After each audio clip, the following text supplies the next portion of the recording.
Welcome to JP study. DSC TET social studies methodology part 2. Last వీడియోలో మనం 50 bits చూసాం కదా. ఇక ఈ వీడియోలో 25 బిట్స్ చూద్దాము. ఆ వీడియో లింకు కింద డిస్క్రిప్షన్లో ఇస్తాను, ఎవరైనా చూడని వాళ్ళంటే చూడండి. ఏ వాదం ప్రాచుర్యంలోకి వచ్చిన తర్వాత సాంఘిక శాస్త్రాన్ని విద్యా ప్రణాళికలో చేర్చారు? ఏ వాదము? వ్యవహారిక సత్తావాదము.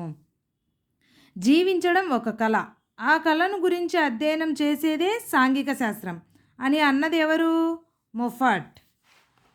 సమాజ స్థాపన వికాసాలను అధ్యయనం చేయడమే సాంఘిక విజ్ఞానం అని పేర్కొన్నది ఎవరు?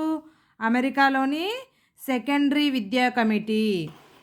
కింది వాటిలో అతి పురాణమైన శాస్త్రం ఏది?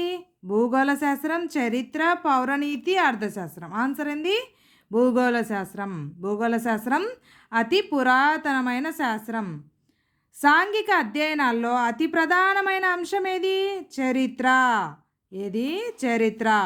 భారతీయ విద్యా విధానంలో సాంఘిక శాస్త్రం ఒక తులనాత్మక భావనను సూచిస్తుంది అని అన్నది ఎవరు?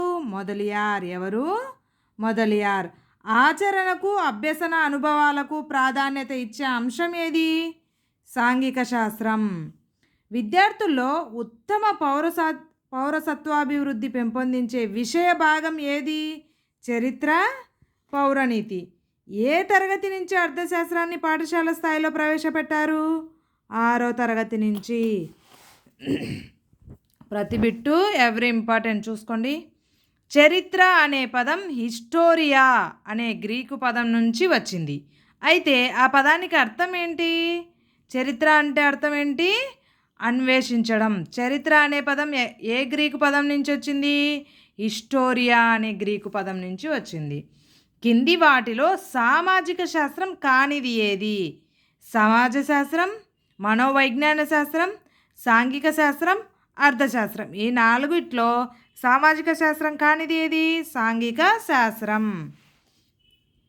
గణితాన్ని విస్మరిస్తే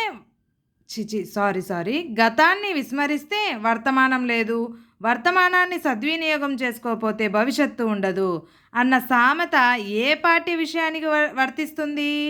చరిత్ర. సవరించిన నూతన పాఠ్య ప్రణాళిక ఎప్పటి నుంచి అమల్లోకి వచ్చింది? 1993-94 నుంచి అమల్లోకి వచ్చింది. ఏది? సవరించిన నూతన పాఠ్య ప్రణాళిక. మానవుడికి సంబంధించిన సామాజిక, సాంస్కృతిక విషయాలను చర్చించేదే సామాజిక అధ్యయనం అని పేర్కొన్నది ఎవరు? Encyclopedia of Britannica. Next bit. భారతదేశంలో మొట్టమొదటిసారిగా సాంఘిక అధ్యయనాలను ఏ సంవత్సరంలో ప్రవేశపెట్టారు? 1952 విద్యా సంవత్సరంలో సాంఘిక అధ్యయనాలను మొట్టమొదటిసారిగా భారతదేశంలో ప్రవేశపెట్టారు. Next bit. మానవ సంబంధాలను అధ్యయనం చేసేదే సాంఘిక శాస్త్రం అని నిర్వచించింది ఎవరు? జాన్ లిమై కిలిన్. నెక్స్ట్. విద్యార్థులకు పాఠ్య పుస్తకాల బరువు తగ్గించాలని సూచించింది ఎవరు? Yashpal committee, NCF 2005. సాంఘిక శాస్త్రం అంటే సమాజ అధ్యయనం అని అన్నవారు ఎవరు? ఫారెస్టర్. సాంఘిక శాస్త్రం అనే పదాన్ని అమెరికా విద్య విషయక సాహిత్యంలో ఎప్పుడు చేర్చారు?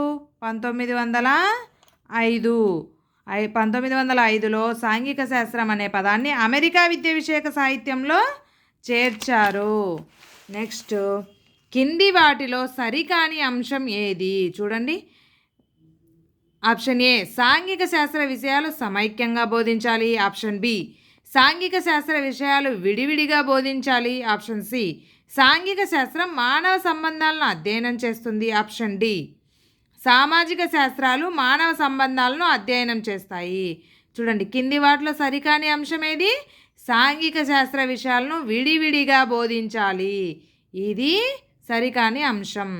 గాంధీజీ ప్రతిపాదించిన విద్యా విధానం పేరు ఏంటి? వార్ధా విధానం, నైతాలీం విధానం, వృత్తి విద్యా విధానం అని గాంధీజీ విద్యా విధానాల పేర్లు సూచించారు, ప్రతిపాదించాడు. NCF 2005 పౌరనీతి శాస్త్రానికి బదులుగా రాజనీతి శాస్త్రాన్ని ఏ స్థాయి నుంచి బోధించాలని సూచించింది? ప్రాథమికోన్నత స్థాయి నుంచి బోధించాలి అని సూచించింది. ఏంటిది? పౌరనీతి శాస్త్రానికి బదులుగా రాజనీతి శాస్త్రాన్ని.